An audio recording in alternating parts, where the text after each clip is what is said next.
Halo semuanya, di sini kami dari kelompok 2 yang beranggotakan Aditya Tintrim, Margareta Dwi, dan Miracle Widi akan memaparkan mengenai sedikit hal-hal yang berhubungan dengan infertilitas pada pasangan usia muda. Tahu nggak sih apa itu infertilitas? Kalau belum tahu dan ingin tahu lebih lanjut, yuk simak video ini. Pengertian usia subur merujuk pada rentang usia di mana seorang wanita memiliki kemampuan untuk mengalami kehamilan, yang secara umum didefinisikan sebagai usia antara 15 hingga 49 tahun.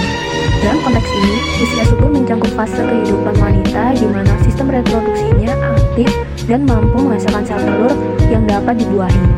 Selain itu, usia subur juga dapat mencakup wanita yang berusia di bawah 15 tahun tetapi sudah mengalami menstruasi, serta wanita yang berusia lebih dari 50 tahun tetapi masih mengalami haid.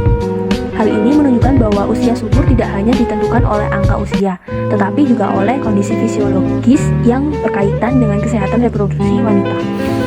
Berikut masalah kesehatan yang terjadi pada pasangan usia subur. Yang pertama, haid tidak teratur. Salah satu efek samping yang dialami oleh wanita pasangan usia subur adalah haid yang tidak teratur. Hal ini dapat mempengaruhi kesehatan reproduksi dan perencanaan kehamilan mereka. Yang kedua, kenaikan berat badan. Wanita pasangan usia subur juga sering mengalami masalah berat badan yang meningkat, yang dapat berkontribusi pada berbagai masalah kesehatan lainnya, termasuk risiko penyakit jantung dan diabetes. Yang ketiga, nyeri perut atau dysmenorrhea. Nyeri perut yang dialami oleh wanita pasangan usia subur yang dikenal sebagai dysmenorrhea dapat menjadi masalah kesehatan yang signifikan, mempengaruhi kualitas hidup dan aktivitas sehari-hari mereka. Yang keempat, tingkat kegagalan metode kontrasepsi. Pada masa menunda kehamilan, wanita pasangan usia subur diarahkan untuk menggunakan metode kontrasepsi sederhana, namun masih terdapat tingkat kegagalan yang tinggi dalam penggunaan metode ini, yang dapat menyebabkan kehamilan yang tidak direncanakan. Kemudian yang kelima, efek samping dari metode kontrasepsi hormonal. Wanita pasangan usia subur yang menggunakan metode kontrasepsi hormonal dapat mengalami efek samping yang lebih banyak dibandingkan dengan metode sederhana. Efek samping ini termasuk kegemukan, masalah jantung, dan varises. Kemudian yang nomor 6, kesehatan reproduksi pada usia di atas 35 tahun. Wanita pasangan usia subur yang berusia lebih dari 35 tahun diwajibkan untuk mengakhiri kehamilan setelah melahirkan 2 atau lebih anak, karena alat reproduksi mereka tidak sekuat pada usia 20-30 tahun. Pengertian infertilisasi adalah ketidakmampuan sepasang suami istri untuk mencapai kehamilan setelah selama 1 tahun melaksanakan hubungan seksual secara teratur dan tidak menggunakan alat kontrasepsi. Kemandulan primer adalah istilah yang digunakan jika pasangan suami istri sama sekali belum pernah memiliki anak. Jika sebelumnya sepasang suami istri pernah memiliki anak minimal 1 kali kehamilan, tetapi kehamilan berikutnya belum berhasil dicapai, maka digunakan istilah kemandulan sekunder. Ada 2 jenis infertilitas, yaitu yang pertama, infertilitas primer, bila pasangan tersebut belum pernah mengalami kehamilan sama sekali. Yang kedua, infertilitas sekunder, bila pasangan tersebut sudah pernah melahirkan, namun setelah itu tidak pernah hamil lagi. Berikut ini adalah penyebab infertilisasi. Penyebab infertilisasi pada wanita dapat dikelompokkan menjadi 3 kategori, yaitu yang pertama, gangguan ovulasi.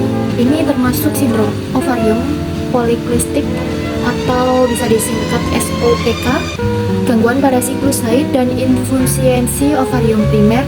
Infertilitas yang disebabkan oleh gangguan ovulasi dapat diklasifikasikan berdasarkan pola siklus haid, seperti amenorrhea primer atau tidak ada menstruasi sejak awal, atau amenorrhea sekunder, kehilangan menstruasi setelah sebelumnya ada.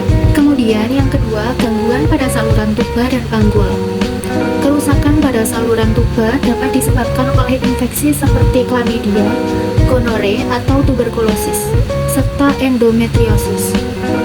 Endometriosis merupakan penyakit kronis yang umum terjadi. Gejala yang sering ditemukan pada pasien dengan endometriosis meliputi nyeri panggul, infertilitas. Kemudian yang ketiga, gangguan pada rahim, termasuk mioma submukosa, polip endometrium, leiomyoma, dan sindrom Asherman. Berikut ini penyebab infertilitas pada laki-laki. Yang pertama, pratestikuler, yakni gangguan-gangguan pada sistem reproduksi laki-laki sebelum testis yang mempengaruhi spermatogenesis berupa gangguan hormonal yang dapat bersifat genetik maupun non-genetik. Yang kedua, gangguan hormonal yang genetik. Kelainan genetik disebabkan oleh mutasi, delesi atau ekspansi, poliomorfisme, gen-gen spesifik yang berperan pada regulasi hormonal. Kelainan genetik dapat mengakibatkan gangguan hormonal, faktor pertumbuhan, dan disfungsi reseptor yang mempengaruhi aksis hipotalamus posifis. Kemudian yang ketiga, gangguan hormonal yang non-genetik. Pertumbuhan kelenjar hipofisis merupakan penyebab infertilitas pada laki-laki yang jarang. Pada laki-laki infertil dengan rendahnya kadar testosteron yang disertai dengan rendahnya kadar LH, perlu diperkirakan suatu adenoma hipofisis dan harus dipastikan dengan MRI. Kemudian yang keempat, testikuler, yakni gangguan-gangguan pada testis dan atau sekitarnya, baik yang berakibat langsung pada testis maupun tidak langsung, seperti varikokel ditemukan sebesar 15% pada populasi pria dewasa dan ditemukan lebih besar, yakni sekitar 40% pada pria infertil. Yang keempat, testikuler, yakni gangguan-gangguan pada testis dan atau sekitarnya, baik yang berakibat langsung pada testis maupun tidak langsung, seperti varikokel.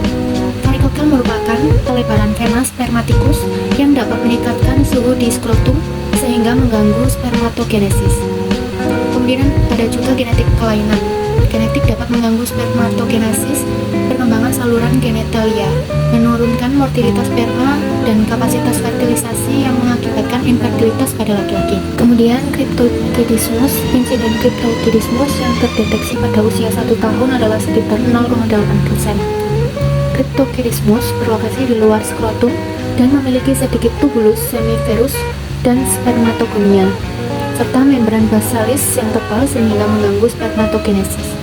Kemudian, gonadotoksin. Dalam kehidupan sehari-hari, kita banyak terpapar zat-zat berbahaya yang selanjutnya disebut gonadotoksin. Efek dari gonadotoksin ini dapat bersifat reversibel bila paparan gonadotoksin dihentikan sebelum berpengaruh terhadap kualitas sperma. Kemudian yang kelima, pasca-testikuler, yakni gangguan-gangguan pada sistem reproduksi laki-laki setelah testis yang mempengaruhi jalur ejakulasi ataupun fungsi motilitas sperma, misalnya obstruksi, infertilitas hemoragik, dan gangguan seksual. Tanda dan gejala infertilisasi pada pasangan usia subur. Gambaran klinis yang dijumpai pada umumnya berupa amenorea atau tidak ada menstruasi, oligomenorea yaitu haid yang sedikit, infertilitas atau ketidaksuburan, hirsutisme, tumbuhnya rambut yang berlebihan, kemudian adipositas, bisa disebut sebagai kegemukan, dan pembesaran kedua ovarium. Mayoritas wanita dengan sindrom ovarium polikistik memiliki masalah kegemukan atau obesitas dan mengalami resistensi insulin yang menyebabkan keadaan hipertogen atau kadar androgen yang tinggi pada ovarium dengan akibat akan menghambat perkembangan folikel dan memicu terjadinya siklus anovulatorik. Berikut ini adalah cara penanganan dan pencegahan infertilisasi dalam keperawatan. Beberapa hal yang dapat dilakukan untuk menurunkan faktor resiko terjadinya infertilitas diantaranya adalah: yang pertama, mengobati infeksi yang terjadi pada organ reproduksi; kedua, mengobati penyebab infertilitas pada perempuan; ketiga, menghindari bahan-bahan yang menyebabkan penurunan kualitas dan jumlah dari sperma dan sel telur seperti rokok dan alkohol; 4. Berperilaku hidup sehat. Tata laksana pada wanita. Yang pertama, pengetahuan tentang siklus menstruasi, gejala lendir, serviks puncak, dan waktu yang tepat untuk koital. Kedua, pemberian terapi obat seperti stimulan ovulasi, baik untuk gangguan yang disebabkan oleh supresi hipotalamus, peningkatan kadar prolaktin. Selanjutnya, terapi penggantian hormon. Kemudian glukokortikoid jika terdapat hiperplasi adrenal. Kemudian penggunaan antibiotika yang sesuai untuk pencegahan dan penata laksanaan infeksi dini yang adekuat. Kemudian yang ketiga, GIF atau biasa disebut Gemenet Intrafallopian Transfer. Kemudian yang keempat, laparotomi dan bedah mikro untuk memperbaiki tuba yang rusak secara luas. Kemudian yang kelima, bedah plastik misalnya penyatuan uterus biconnuate. Kemudian yang keenam, pengangkatan tumor atau fibroid. Ketujuh, eliminasi vaginitis atau cervicitis dengan antibiotika atau kemoterapi. Berikutnya ada tata laksana pada pria. yaitu yang pertama, penekanan produksi sperma untuk mengurangi jumlah antibodi autoimun. Diharapkan kualitas sperma meningkat. Untuk yang kedua, agen antimikroba. Untuk yang ketiga, ada testosteron enanta dan testosteron spironat untuk stimulasi kejantanan.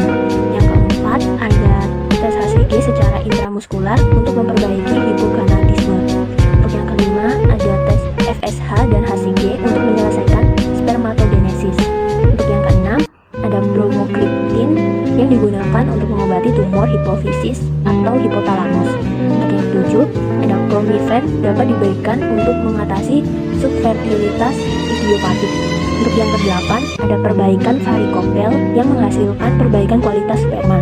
Untuk yang kesembilan, ada perubahan gaya hidup yang sederhana dan yang terkoreksi, seperti perbaikan nutrisi, tidak membiasakan menggunakan celana yang panas dan ketat.